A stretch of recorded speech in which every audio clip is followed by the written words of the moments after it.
Muito bom dia. Nós vamos dar início ao primeiro painel desta manhã, o segundo dia da quinta edição do Cidade Bem Tratada, com o tema drenagem urbana, os desafios da drenagem urbana, toda a problemática com relação aos alagamentos. E nós já tivemos, inclusive, ontem, no filme projetado aqui, A Lei da Água, o como isso está diretamente relacionado com a vegetação, né? Com os desmatamentos, enfim, uma relação direta com o desrespeito aos recursos naturais. Eu chamo à mesa o engenheiro Adolfo Klein, presidente do Comitê Sinos, que vai mediar este primeiro painel da manhã.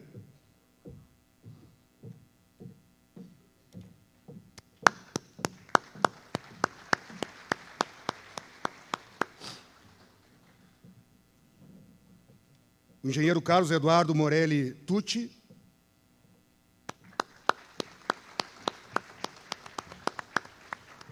E o promotor de justiça, doutor Ricardo Rodrigues.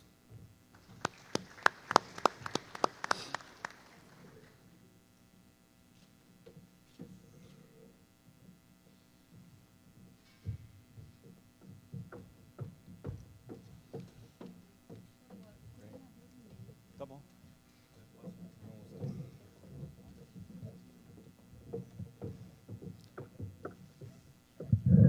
Com a palavra, então, o engenheiro Adolfo Klein. Obrigado.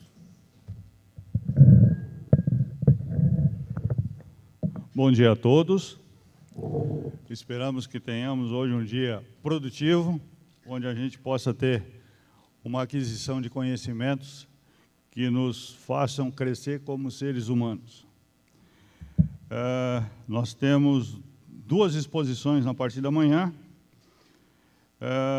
uma pelo senhor Tarso Belter, ex-diretor do Departamento de Esgotos Pluviais de Porto Alegre.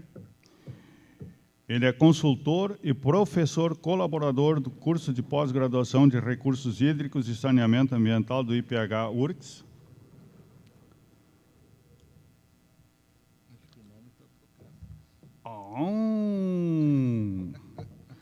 Houve um engano aqui, lapso desse... Nós estamos falando com o senhor Carlos Eduardo Morelli Tucci, que é consultor e professor colaborador do curso de pós-graduação dos Recursos Hídricos e Saneamento Ambiental do IPH da URGS. Foi professor titular do Departamento de Hidrodinâmica e Hidrologia do Instituto de Pesquisas Hidráulicas da URGS por 18 anos. Engenheiro civil, mestre em engenharia, recursos hídricos, é PhD Doutor de Philosophy, Civil Engineer, Department Colorado State University, nos Estados Unidos. Professor Carlos Eduardo Morelli Tucci, por favor, o senhor faça a sua apresentação. Então tá. Bom, em primeiro lugar, eu gostaria de agradecer o convite de estar aqui hoje para falar sobre esse tema. A minha abordagem, eu vou procurar dar uma abordagem, primeiro conceitual, sobre os problemas de inundações e encaminhar as soluções que são hoje desenvolvidas em termos nacionais e mundiais. Esse é um problema, a inundação é um problema que não tem pai nem mãe, porque não arrecada nada. Então, se você entrar em qualquer sociedade, se ela não for organizada o suficiente, ela não tem ninguém que cuide desse problema, né?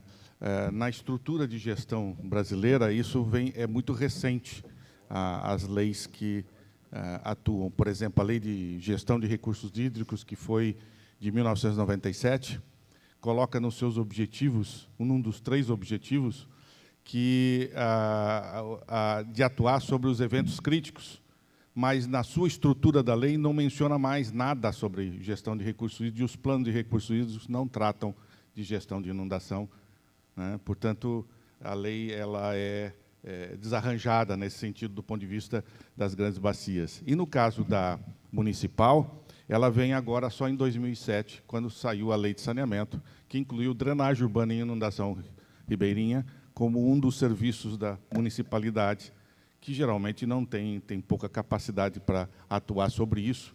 E, para vocês terem uma ideia, só 2 cidades no Brasil possuem serviço de drenagem urbana.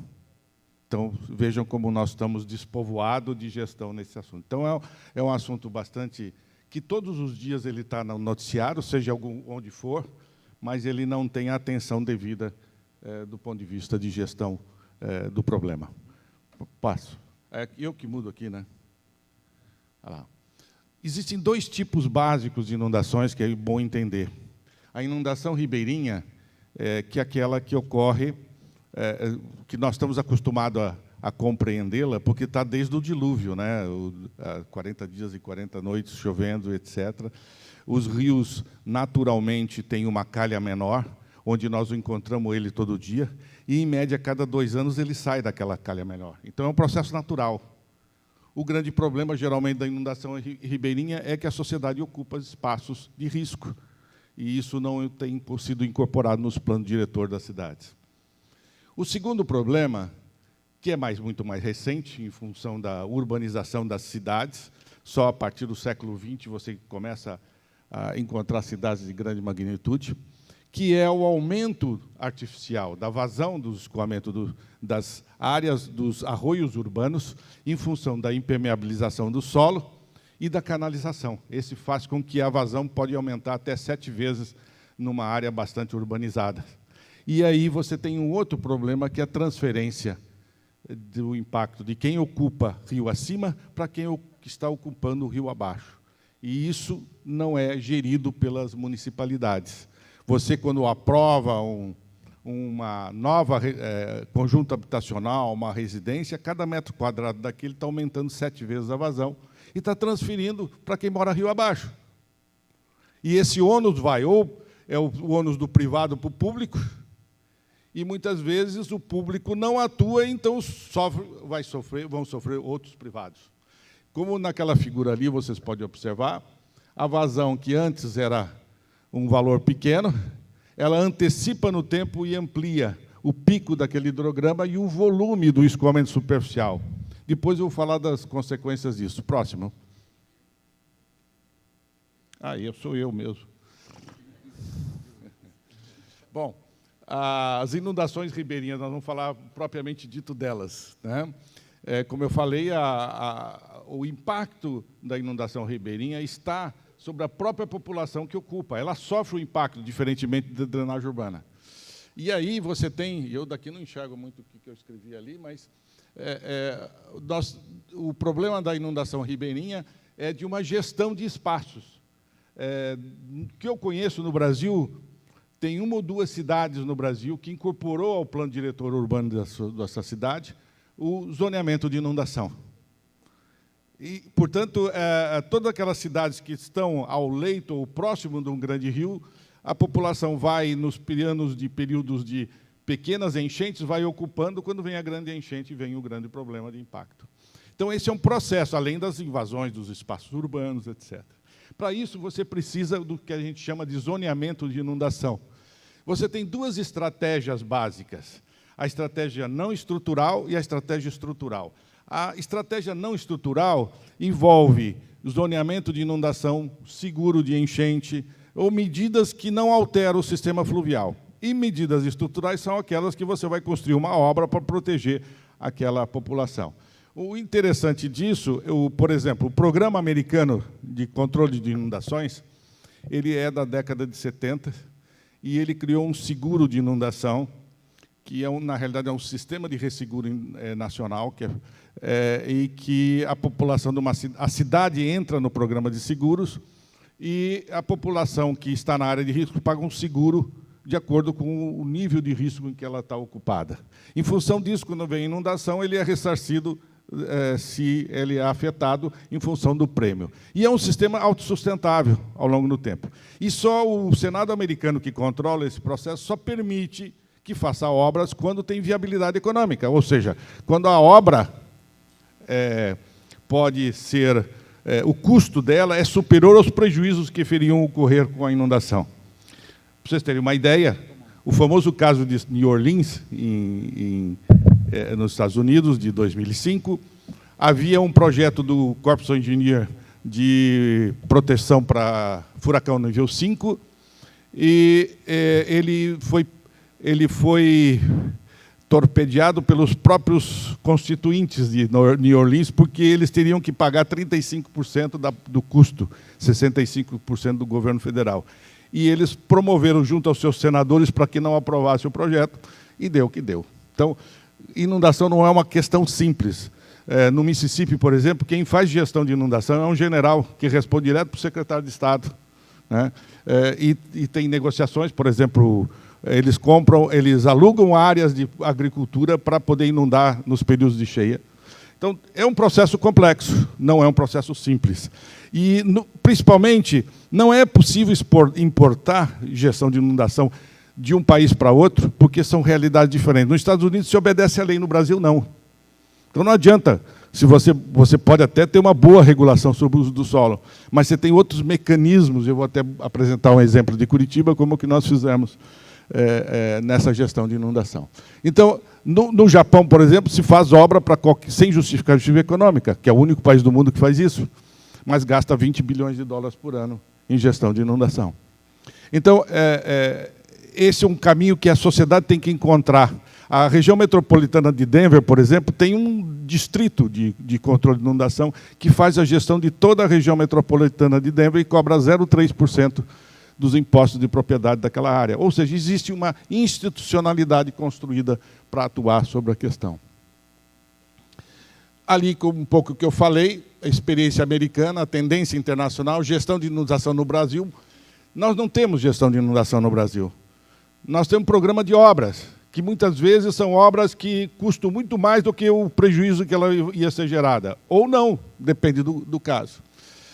Programa de inundação é uma combinação de medidas não estruturais com medidas estruturais pontuais dentro de uma estratégia em nível nacional. Dificilmente uma região, uma cidade, vai ter capacidade de atuar. E tem regiões que não é possível fazer obra e outras é possível e dá um resultado importante. Então, é uma solução muito específica e tem que ser trabalhado nisso. Só que o problema da nossa sociedade é que não temos ninguém cuidando do assunto. Ponto. Esse que é a nossa maior dificuldade. A institucionalidade, aprendi que, em recursos hídricos, tudo começa com a gestão institucional. Sem gestão institucional, não se começa nada. Se você não tiver organizações para cuidar disso, é como uma criança sem pai e sem mãe, né? Não há sequência de solução. No caso da drenagem urbana, os problemas são variados. Você tem, primeiro, aumento do pico de vazão pela urbanização. Segundo, você tem erosão do solo, porque a água começa a ter velocidades maiores, e vai erosão dos solos e aumenta a quantidade de material sólido, além do próprio material sólido gerado pela população. E, junto com isso, você gera bastante poluição e entupimento dos sistemas de drenagem. E o terceiro é a qualidade da água pluvial, que eu diria que 90% das pessoas que estão aqui provavelmente nem sabem que existe. Mas, no entanto, ela é tão poluente quanto o esgoto sanitário. Nos Estados Unidos, depois que eles trataram todo o esgoto na década de 70, gastaram 300 bilhões de dólares para cobertura de saneamento, eles viram que ainda faltava água pluvial. E que é uma contaminação importante, e que tem uma gestão específica para isso. Então, esse é um outro problema. E o quarto problema é que, ao você impermeabilizar o solo, você deixa de infiltrar e você diminui a recarga subterrânea. O lençol freático cai, e quando você não tiver mais esgoto nos rios, como nós temos, ele vai secar. Ele vai ficar seco durante toda boa parte, enquanto não houver chuva. Então, esse é a perda de recarga, contaminação pluvial, sedimentos e aumento de pico de vazão. Isso gera impactos distribuídos dentro da cidade, além de outros, como a temperatura. A diferença de temperatura entre o Cantareiro e o centro de São Paulo chega a 16 graus centígrados. Tá? E isso é o processo da urbanização. Esse excesso de concreto em todos os lugares faz um aumento de temperatura e vai gerar uma ilha de calor. Então, esses são problemas. Na figura que vocês veem lá, é o aumento da população e o aumento da frequência de inundação em Belo Horizonte ao longo das décadas. O mostra claramente a relação direta entre os dois efeitos. Aqui você tem o ciclo hidrológico. O que acontece? A redução da evapotranspiração, a redução da água subterrânea e o aumento, todo esse aumento vai para o escoamento superficial. Portanto, você gera um volume muito maior de escoamento nas bacias hidrográficas em função dessa impermeabilização do solo. Não estou dizendo que a gente não deva impermeabilizar, mas existem mecanismos de controlar isso através de regulação. E no Brasil só tem 4 cidades que têm regulação para isso. E não cobrem todos os efeitos, cobrem parte dos efeitos. A mais antiga é de Porto Alegre, que tem desde 2000, com resultados bastante promissores, mostrando que você pode controlar o pico. Mas a regulação de Porto Alegre controla só o pico, não controla a qualidade da água pluvial. Aqui controla a qualidade, a única regulação que controla a qualidade da água pluvial foi a de Brasília, de 2011. E depois disso você ainda tem Teresina, agora 2015, e Campo Grande, que eu não sei se está sendo aplicada. Mas são regulações que ajudam a controlar parte desse processo. A erosão do solo. Vejam que você pode produzir de erosão do solo, né? Isso você, em regiões de solo frágil, não é o caso de Porto Alegre, mas de muitas partes do Brasil, como no Mato Grosso, norte do Paraná, etc., você tem enormes vossorocas, provocadas simplesmente porque você aumentou a velocidade do escoamento e colocou ele sobre uma região frágil. E isso vai criando um impacto significativo. Além do problema do lixo. Vejam aquele conduto ali. O desastre que é fechar um conduto. Você está jogando por baixo do tapete todos os teus problemas e não está dando solução para eles. Com o tempo, o que acontece? Eu vi isso em Recife. Todos esses canais ficam entupidos, não passa água mais, e a água começa a passar pela rua ou pela casa das pessoas. Por quê? Porque está fechado, não dá para dar manutenção, não dá para fazer limpeza. Então, quando a gente fecha um canal, a gente está jogando, já está se escondendo do problema. Porque não está resolvendo o esgoto, não está resolvendo o lixo, e estamos tapando e botando lá, olha, vamos ficar longe disso aqui. Porque ele vai estourar lá na frente. Ele vai ser um problema para nós. E outra, um conduto fechado, ele é várias vezes mais caro que um conduto aberto. Tá? Você pode chegar a 7 vezes de custo. E também pode ser, para alguns, pode ser até interessante, né? E ali está a vossoroca, que eu mencionei. O esgoto e drenagem urbana. No Brasil se concebeu que é o seguinte, sistema separador. Eu tenho esgoto de um lado, drenagem do outro. Muito bom. Só que hoje nós temos duas redes mistas, porque entra água pluvial no esgoto e entra esgoto na área pluvial. Então, no final, aquilo que era um resultado importante foi por água abaixo, literalmente, né? Por falta de uma gestão adequada, tanto do setor de drenagem, que não tem pai nem mãe, não tem nem instituição, como da empresa de saneamento, que prioriza só coletar e não tratar. Como é que você pode receber pelo serviço de tratamento de esgoto se você só coleta e transfere para outros o esgoto? É o que acontece no Brasil. Todos os estados é isso. Se paga por esgoto sem ter o serviço de esgoto. Então, por que eu vou fazer? Por que eu vou completar o serviço de tratamento de esgoto, se eu já estou recebendo tudo que eu tinha que receber? Então, são esses problemas institucionais que nos levam a essas questões e que estão misturados com drenagem. Você não pode separar esse problema da drenagem. E ali, só para mostrar para vocês, aquela figura é bastante ilustrativa. Ela mostra garrafinhas na forma de um relógio e mostra que, no início da chuva, aquelas garrafas, imagine que a chuva começou 15 minutos da hora. As primeiras garrafinhas estão todas pretas, tá? E com isso contaminação. E você pode ver que nos primeiros 20 milímetros você tem 90% da contaminação da água pluvial. Aqui eu vou passar um pouco mais rápido, senão não termino. Aqui outros problemas que vocês encontram dentro da drenagem, com obstrução ao escoamento, né? E que isso está dentro do sistema de drenagem. E o que acontece na prática? Você vai entrando, cada novo loteamento que vai entrando, vai amplificando a vazão de pico. Esse é o processo dentro das cidades. A água, os princípios sustentáveis de você atuar sobre o controle do esgoto, você atuar sobre a preservação das áreas de risco, ou seja, um conjunto de ações sustentáveis que leve a essa sustentabilidade.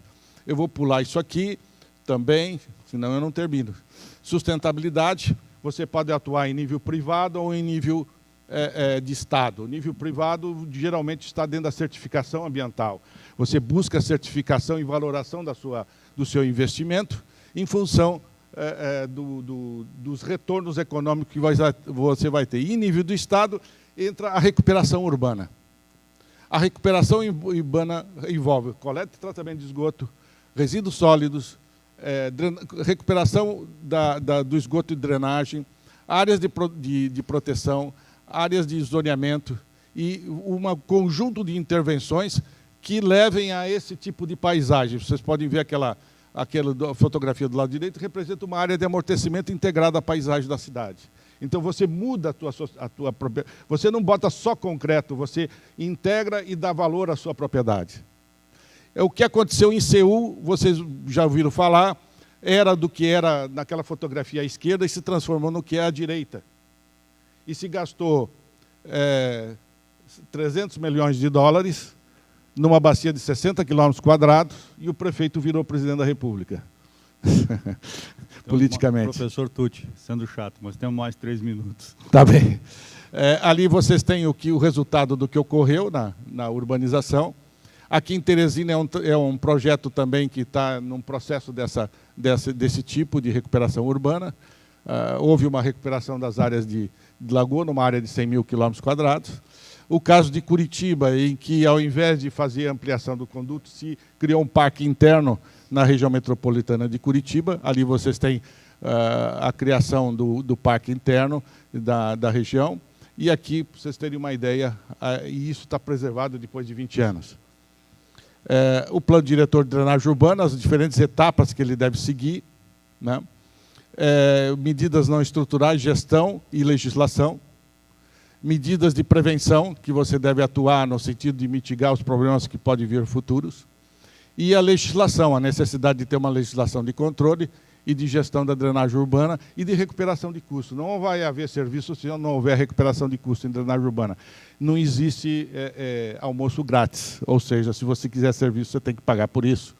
E esse é o grande problema, porque, geralmente, você não tem viabilidade política de colocar uma taxa de drenagem. E nas medidas estruturais, você faz o plano por bacia, como Porto Alegre tem desde 2000, os diferentes planos por bacia, de ir resolvendo os problemas já existentes. E o das medidas estruturais você prevê para evitar que os problemas venham a ocorrer no futuro.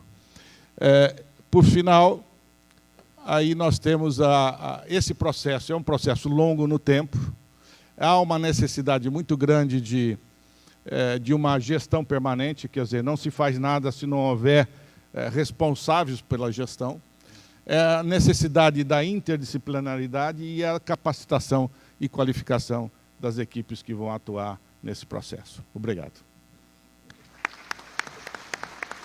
Muito obrigado, professor Tucci.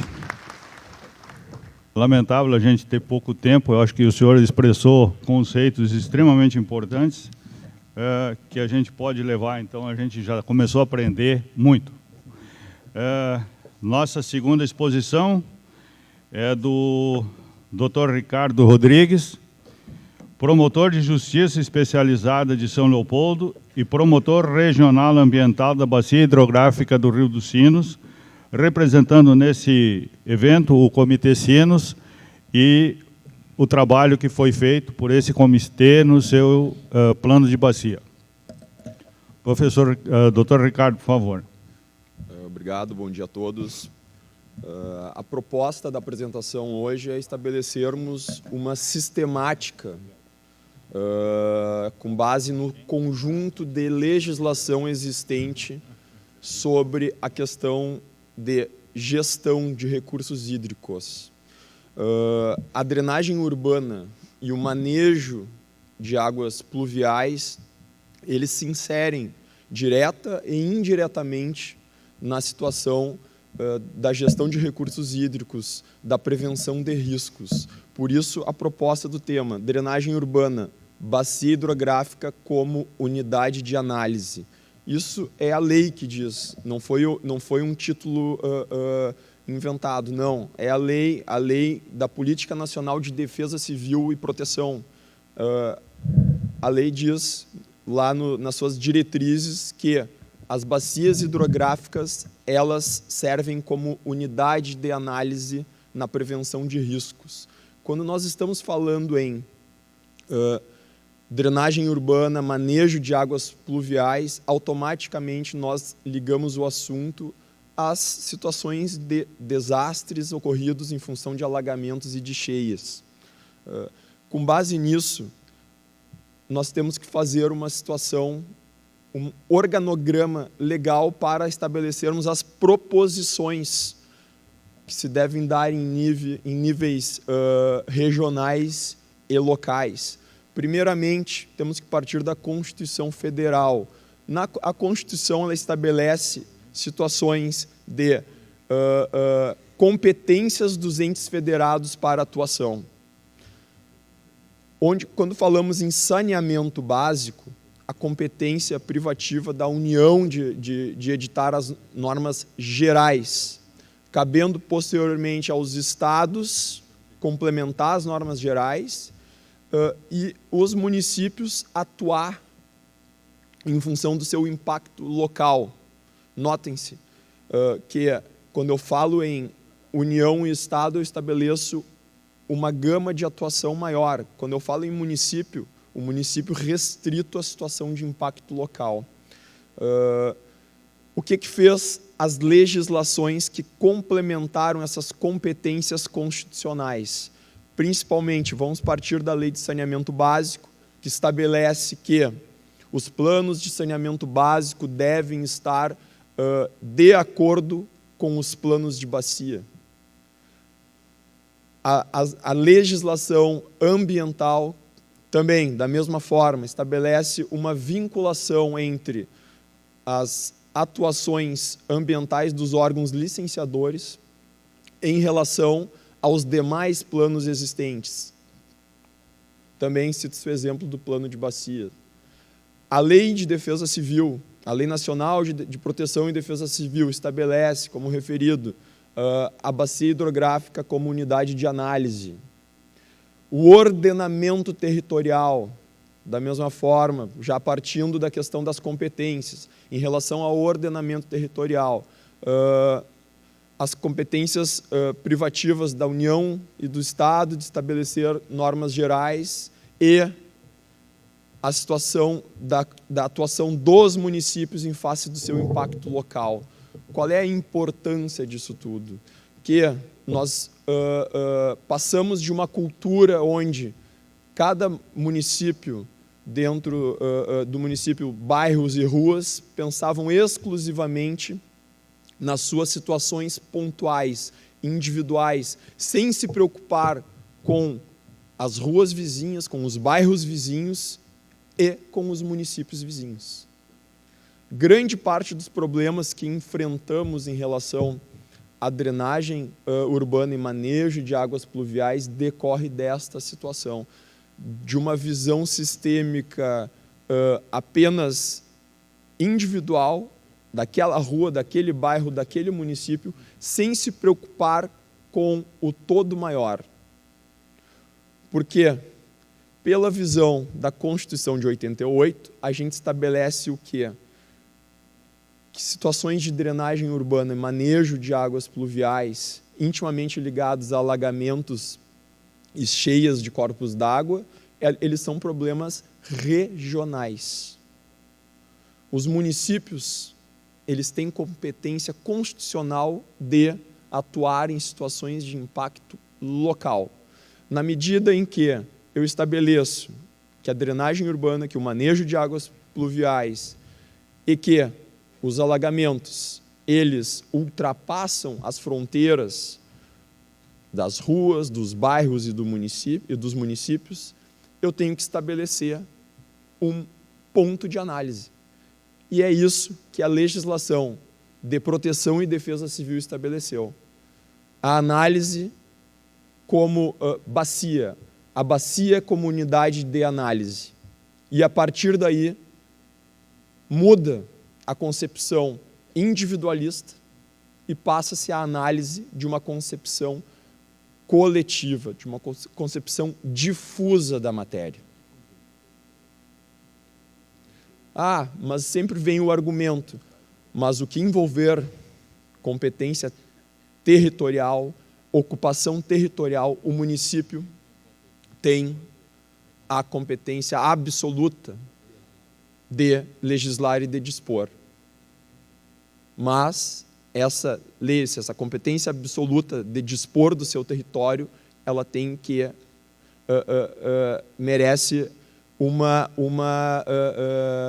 diagnóstico, uma exceção. Essa competência absoluta em relação a situações de impacto local. Na medida em que eu tenho por exemplo, uma expansão territorial de um município em cima de uma área sensível, de uma área inundável, eu tenho que essa expansão territorial de um município, principalmente nos conglomerados urbanos, essa situação de expansão territorial do município, pura e simplesmente uma lei autorizativa de expansão territorial, certamente esta expansão territorial ela está atingindo outros municípios. E este é o ponto. Ela tem um potencial de causar um dano além dos municípios, um dano regional. Por isso que nós temos que ter presentes. O município tem que ficar restrito a essa situação de aspecto local. E como é que nós fazemos esta integração entre os aspectos locais, os impactos locais do município na sua área de atuação, com eventuais impactos ocorridos em outros municípios? A partir de 2012, com a Lei de Proteção e Defesa Civil, com a Lei Nacional de Proteção e Defesa Civil, essa lei modificou uma série de outras leis, em especial a Lei das Águas, em especial o Estatuto da Cidade. O que o Estatuto da Cidade diz? Ela diz o seguinte: os planos diretores municipais devem estar de acordo com os planos de bacia. E se por algum acaso os planos diretores municipais, que normalmente pré-existente aos planos de bacia, não estiverem de acordo com o novo plano de bacia, obrigatoriamente esses planos diretores devem, no momento de sua revisão, se adequar ao plano de bacia. Vejam, o plano de bacia, aquele instrumento da gestão de recursos hídricos estabelecidos lá na Lei das Águas, torna-se, a partir da lei de 2012, um importante instrumento, não só da política de gestão de águas, mas um instrumento de integração legislativa e administrativa. Não só daquele município, como dos municípios vizinhos. Porque eu parto do princípio que alagamentos, cheias, são problemas que têm grande potencial de serem regionais. Então eu tenho que fugir, são culturas que nós temos que ultrapassar, são barreiras que nós temos que vencer. Nós temos que sair da visão individualista para uma visão coletiva. Hoje, uma lei municipal que permite uma expansão urbana em uma área que eu tenho diagnosticada como, por exemplo, uma planície de inundação, esta lei, se nós formos nesta visão sistêmica da legislação, pode-se discutir a constitucionalidade dessa lei municipal. Por quê? Porque esta lei municipal, se não respeitou o plano de bacia, ela automaticamente não respeitou toda a sistemática da regionalização do problema. Ela entendeu que aquela situação era apenas de impacto local e não obedeceu à sistemática de regionalização. Esta lei municipal está fadada a ser discutida a sua constitucionalidade ou inconstitucionalidade.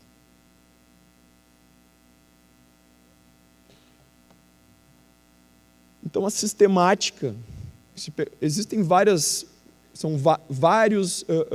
temas ligados ao assunto, mas os principais são esses. A temática da ocupação urbana, que se resolve com a análise dos planos diretores. A temática da situação ambiental, que vai ser analisada quando do licenciamento ambiental, do estudo de impacto ambiental, do estudo de impacto de vizinhança, também ligado ao urbanismo. A questão do saneamento básico, ligado aos planos de saneamento básico, e em pouquíssimos municípios aos planos de drenagem urbana e manejo de águas pluviais, aos mapeamentos da Defesa Civil, que obrigatoriamente também devem integrar o plano diretor. Mas, ao analisar a situação em concreto, a gente verifica que este quadro, essa sistematização dos planos, elas não estão se comunicando devidamente. Vamos pegar o exemplo lá dos Sinos. A bacia hidrográfica do Rio dos Sinos é uma das bacias que possui o plano de bacia existente. Pois bem, uma das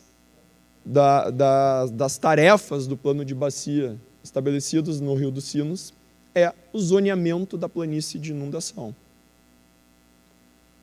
Realizado o zoneamento da planície de inundação, se verificou que grande parte, principalmente do trecho inferior da bacia hidrográfica do Rio dos Sinos, grande parte das cidades envolvidas estão inseridas na planície de inundação. E os senhores se lembram que a todo ano, no mínimo, nós temos 1, 2, ano passado chegou a ter 3 grandes alagamentos lá na nossa bacia.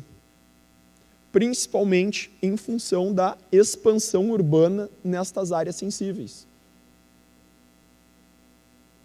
Pois bem, ao verificar, a partir deste zoneamento realizado em sede de comitê da Bacia do Rio dos Sinos, em execução ao plano de bacias, se verificou, a partir de uma análise da legislação urbana de cada município envolvido, que o planejamento urbano de alguns municípios ainda estavam voltados para a sua situação individual. Ainda há uma análise individual da situação. Por quê? Porque se debate dentro dos municípios expansão urbana na planície de inundação. Determinadas leis municipais, e a gente verifica o que passou, por exemplo, lei municipal que permitiu a expansão urbana em determinado município. Ao se verificar a lei municipal, ela estabelece o quê? Apenas a expansão urbana. Ela não estabelece de que forma que vai se dar essa expansão urbana. Como é que nós vamos introduzir o serviço de drenagem urbana, de manejo de águas? Como é que vai se fazer em relação à diminuição de risco de cheias? As leis municipais, elas falham neste sentido. O que acontece? Acontece a expansão urbana desordenada. Se estabelece uma ocupação em área que, em tese, primeiramente, não poderia se ocupar, e segundo, se ocupada, deveriam ter medidas peculiares para evitar a situação de risco para as pessoas que estão ocupando. Mas não se vê isso, não se vê esta visão sistêmica das inundações, se pensando apenas na expansão urbana individual de cada município. E eu vejo que esse é o grande desafio ao falarmos de alagamentos, ao falarmos de cheias, ao falarmos de drenagem urbana e manejo de águas pluviais. Estabelecer uma comunicação entre os municípios e, principalmente, entre os planos existentes, em especial partindo-se do plano de bacia, onde vai atingir os planos diretores dos municípios, que devem estar adequados aos planos de bacia, os planos de saneamento básico, da mesma forma, eles devem estar adequados aos planos de bacia. Por quê? Porque os planos de bacia tratam essas questões de maneira regionalizada e não individualizada. Doutor Ricardo, estamos chegando ao final. Mais 3 minutos. Ok. Então, e finalizo a minha fala, que foi difícil resumir a fala para 20 minutos, mas vejo que é muito importante a gente ter também esse poder de síntese. Finalizo da seguinte situação. Hoje, nós temos 25 bacias hidrográficas no estado do Rio Grande do Sul. Dessas 25, apenas 4 possuem planos de bacias. E pergunta-se, como é que vamos fazer, como é que vamos propor situações de impacto regional sem um plano de bacia? E mais além, sem um adequado plano de bacias. Este é o desafio. Temos que fomentar a qualificação da gestão, principalmente nessas situações que geram desastres, geram riscos à saúde, à vida humana, porque já tivemos vidas ceifadas em função desta falta de uma gestão adequada da drenagem urbana, manejo de águas pluviais, alagamentos e cheias. Muito obrigado.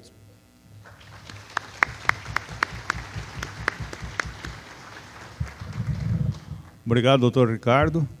Uma boa exposição. Eu acho que o fato legal da gente conhecer isso também é importante.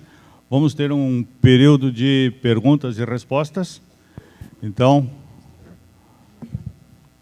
cumprido o primeiro prazo, temos exposição. Pedimos que quem faça a pergunta seja objetivo, que a gente tenha proveito desse tempo que a gente tem.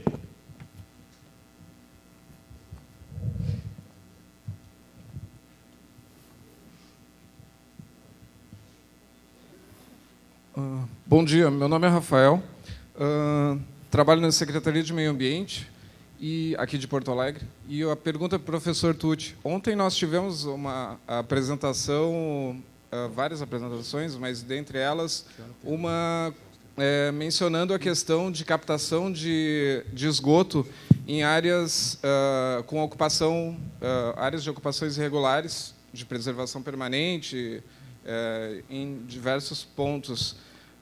Rio de Janeiro, mencionando questões de surf, enfim. Acho interessante, acho que o saneamento é importante nesse aspecto de qualidade de vida, de saúde, mas o professor mencionou hoje uma questão muito importante, que mesmo nas redes já existentes de esgoto cloacal, sabemos que muitas das áreas regulares direcionam ainda para as redes de drenagem pluvial. Então, ontem o prefeito estava aqui, mencionou também a questão de que chegaremos ainda, esse final do ano, a 80% de esgoto tratado, mas eu acredito que isso é uma maquiagem, porque, na verdade, sequer a gente vai ter 80% de esgoto coletado. Então, continuamos fóruns e fóruns mascarando uma situação que é real, que está aí no dia a dia, e que o poder político continua fazendo com que fóruns como esse aqui sirva para digamos, campanha política. O que o senhor, professor Tucci, considera mais importante na questão de coleta de esgoto cloacal e esgoto pluvial? Abordar uma área de ocupação irregular, pensando numa comunidade, um morro inteiro, praticamente, de ocupação irregular, que a gente sabe que são casebres, que o poder público deixou a instalação dessas grandes áreas serem ocupadas de forma irregular durante anos, Tá, e agora coletarmos seja objetivo esgoto, na pergunta. Exatamente. Coletarmos esgoto dessas áreas, isso é viável financeiramente para o município, ou passar essas áreas de forma planejada para outros locais seria o ideal? Não sei, o senhor, eu acho que é a pessoa ideal para responder isso. Tá bem. Só uma questão de ordem. Só uma questão de ordem. Esse evento não é público. Esse evento não tem caráter político partidário, muito menos para eleições. Esse evento é de uma fundação privada, Fundação Mata Atlântica e Ecossistemas. E, como qualquer evento minimamente sério, coloca todos os atores da sociedade para debater. Então, só para deixar muito claro aqui esse quesito, tanto que todas as pessoas que falam aqui são de posições diferentes, em todos os painéis, e todas as pessoas têm toda a liberdade de colocar o que querem na plateia. Volto a insistir, esse evento é privado e a Assembleia Legislativa apenas cedeu o espaço. Ele é da Fundação Mata Atlântica e Ecossistemas, uma fundação privada, sem fins lucrativos, inclusive. Muito obrigado. Obrigado, Beto. Eu acho que a gente precisa ter objetividade. Eu acho que nossos palestrantes foram extremamente elegantes, eles se restringiram aos seus rígidos 20 minutos, então que as perguntas sejam também objetivas, claras, produtivas para a sociedade, não de interesses particulares, e vamos fazer as respostas em bloco, até para otimizar o nosso tempo. Então, por favor, se alguém mais queira fazer alguma pergunta, se manifeste. Oi. Sim. Bom dia, meu nome é Sandro, eu sou membro da Federação Gaúcha de Associações de Moradores, a FEGAM, e integro a plenária do Comitê Sino, representando as entidades comunitárias da região da Bacia do Rio dos Sinos. Pergunta que eu queria fazer para o doutor Ricardo. O senhor falou numa série de leis, né, que surgiram a partir da Constituição de 88. Também a partir da Constituição de 88, a criação do Estatuto da Cidade criou uma série de instrumentos para que os gestores combatessem a especulação imobiliária no perímetro urbano. O que a gente vê lá no Vale dos Sinos, o adensamento populacional em áreas de planícies inundáveis, 80%, 70% são ocupações irregulares, clandestinas, elas se dão em função de falta de política habitacional, porque os gestores de todos os partidos não usam os instrumentos criados na Constituição de 88, previsto no Estatuto da Cidade. IPTU progressivo no tempo, questão do uso social das áreas. E a pergunta objetiva que eu faço ao senhor é o seguinte: por que, do ponto de vista da justiça, não se obrigue os gestores a terem essa responsabilidade? Porque uma comunidade, quando ocupa uma área, vem o processo de reintegração de posse e tem que sair. Se não sair, a polícia vem e tira. Seria isso. Muito obrigado. Mais alguma pergunta? Aqui. Vamos permitir mais duas perguntas sucintas, por favor, sejam curtas, porque nós temos que ter tempo para a resposta também. Sim, sim, bem objetivo. Meu nome é Vera, sou de Canoas, e eu gostaria de fazer a pergunta para ambos, né, o doutor Ricardo e o doutor Tucci, com relação a uma decisão, né, que nós estamos vivenciando do Comitê Sinos, do ano passado, que colocou imposição sobre, ou, na verdade, interrupção de todos os atos administrativos das legislações dos legisladores municipais, baseados, né, na interpretação da legislação que foi colocada aqui. E a minha pergunta é exatamente essa, né? Diante da situação econômica atual, diante da situação social, qual a alternativa, neste momento, frente a essa decisão que está imobilizando os poderes públicos municipais da Bacia dos Sinos? Mais alguma?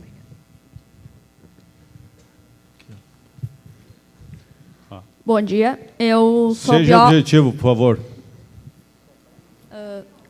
Não. Eu tenho compromisso para cumprir. Eu já cumpri com meus palestrantes. Vou cumprir com o plenário também. Por favor. Eu sou bióloga na Secretaria do Meio Ambiente de Novo Hamburgo e eu gostaria da opinião do Ministério Público quanto a... Tecnicamente, eu não concordo com a consideração da impacto local, qualquer tipo de captação e lançamento, seja captação de água ou lançamento de efluente no corpo hídrico, porque ele faz parte de uma bacia que engloba diversos municípios, abastece diversos municípios. Então, eu gostaria da opinião do Ministério Público quanto a isso, já que essa captação e o lançamento ela altera todo um fluxo hídrico de uma bacia e atinge também, logicamente, a fauna e a flora. Essa é a minha pergunta. Vamos começar a resposta. Nós temos ainda 7 minutos para fazer isso. Então, professor Tucci, o senhor tem a preferência. Com relação à primeira pergunta, esse é um problema bastante complexo. Tem várias... eu sabia que não ia dar. Posso falar?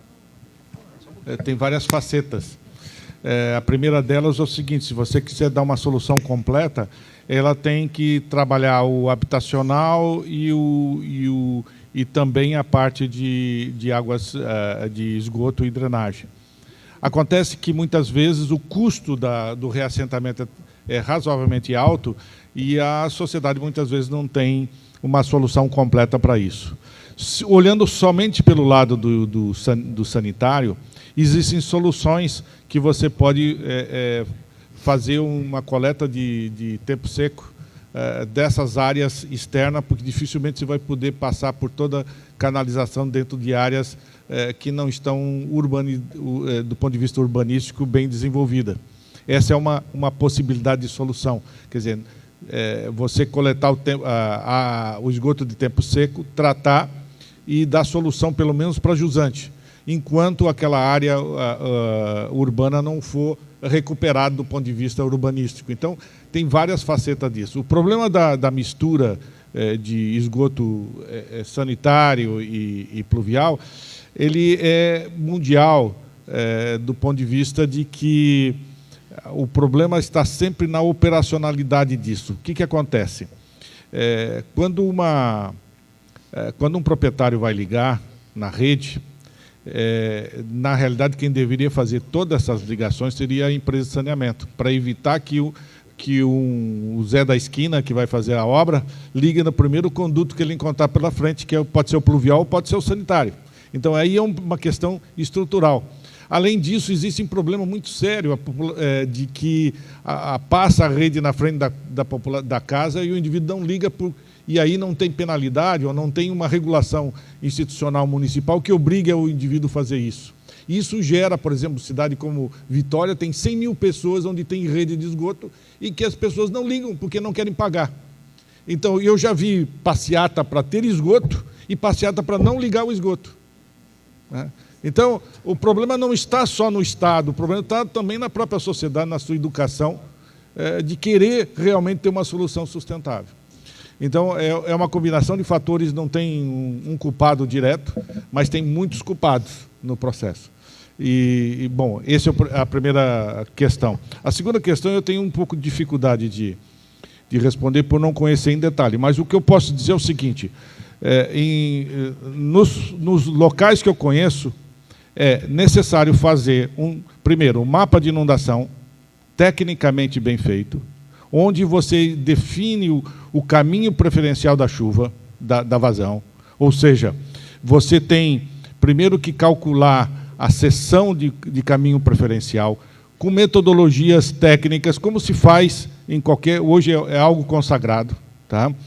A partir dessa definição, você, junto com os municípios, você não pode fazer isoladamente e impor, mas junto com o município, estabelece um mecanismo de zoneamento de inundação. Uma coisa é o mapa de inundação, outra é o zoneamento. O zoneamento é estabelecer regras dentro da cidade, que isso vá no Código de Construção Urbana. Todo esse é um processo que deve ser tecnicamente bem elaborado em consórcio com as definições locais e regionais de uma bacia. Agora, eu não conheço para poder dizer se tem ou não tem isso na bacia, portanto, eu não tenho condições de responder ao que fazer. De qualquer forma, o controle do espaço de invasão de áreas ou de construção em áreas de risco é importante. Obrigado, professor Tucci. Ricardo, por favor. Então, primeiramente, Associação de São Leopoldo, né, de moradores.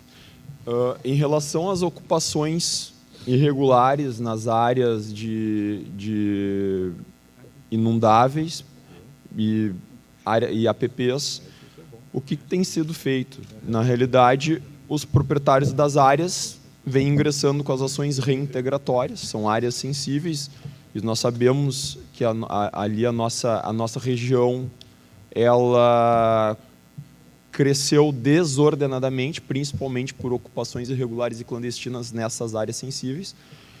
O que tem sido feito? Fomentado que os proprietários, que na maioria desses casos são os poderes públicos municipais, ingressem com as reintegrações de posse para terem novamente essas áreas ao seu dispor. Em relação a Canoas, né? Na realidade, o que tem sido feito? Foi expedida uma recomendação para que se discuta tudo isso na Metroplan. A Metroplan está fazendo um estudo da gestão da minimização dos efeitos das cheias na bacia do Rio dos Sinos. Então, como é que eu vou conceber eventual intervenção em algo que possa ocasionar dano regional durante um processo de estudo que está sendo executado em torno de 10 milhões de reais, dinheiro público.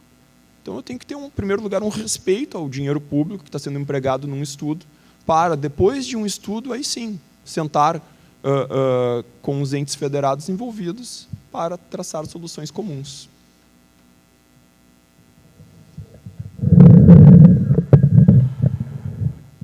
Como me coube o programa de terminar. Faltou uma pergunta? Então tá. Eu não entendi a terceira pergunta. É a captação... Na minha opinião técnica, eu considero que não pode ser considerado impacto local a captação... Baixar o tom. A captação de água. Para nós, no município, nós não temos licenciamento pleno, mas é possível, né, o município licenciar uma atividade de captação de água até uma limitação e também a disposição final de efluentes, né, dentro de um limite. Eu não considero isso um impacto local, porque o lançamento, tanto a captação quanto o lançamento, vai ser lançado nessa ou retirado dessa bacia do Rio dos Sinos, que é impacto regional, né? Atinge toda uma bacia. Perfeito. Isso também, nós estamos em discussão a questão dos impactos locais e supralocais. Então, a partir da Lei Complementar 140, se permitiu a delegação dos licenciamentos, não só aqueles ordinários como os de impactos supralocais, a alguns municípios. Então, também está se discutindo isso com o órgão licenciador estadual, essa questão dos licenciamentos locais e supralocais, e algumas definições a respeito desse tema. Infelizmente, não podemos mais... Bom, então não é por parte do coordenador.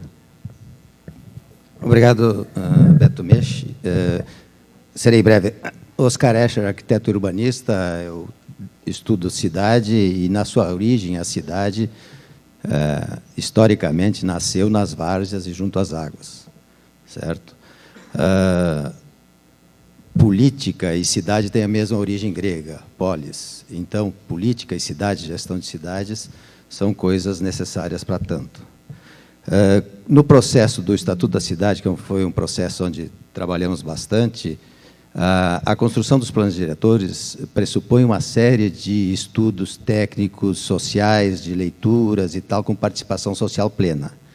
Me parece, na ordem de legislação que o senhor promotor colocou, advogando a tese do Comitê Sinos, coloca tudo em função de um plano que é feito num conjunto de pessoas sem essa discussão social necessária para defender o interesse da comunidade como um todo.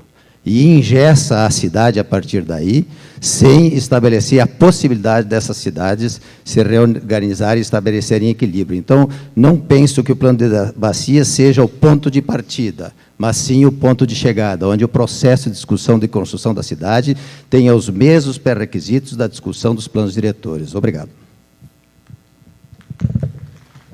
Primeiramente, eu não advogo a tese de ninguém. Eu advogo a tese da legislação. Então, a gente pega toda a legislação e faz uma interpretação sistêmica. Em relação ao plano de bacias, eu posso dizer que ele é um plano de chegada e de partida. Na realidade, pelo esquema mostrado, as setas têm duas intersecções, sempre chegando no plano de bacias e saindo do plano de bacias em relação aos demais planos. E essa interpretação que o senhor dá, então, nós não podemos utilizar a lei das águas, tanto federal quanto a nossa lei estadual. Por quê?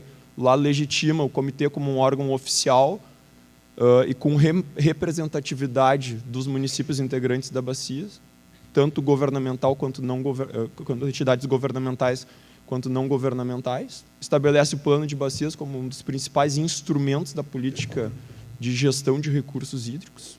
Então, é a sistemática da lei. Se a gente não concorda com a sistemática, então tem que se buscar a modificação legislativa.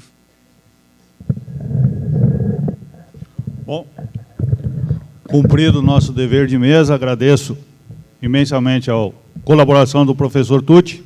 Acho que expressou conceitos importantes, coisas que a gente tem que até pensar e não perguntar no primeiro momento. E também agradeço ao doutor Ricardo pela exposição que tem.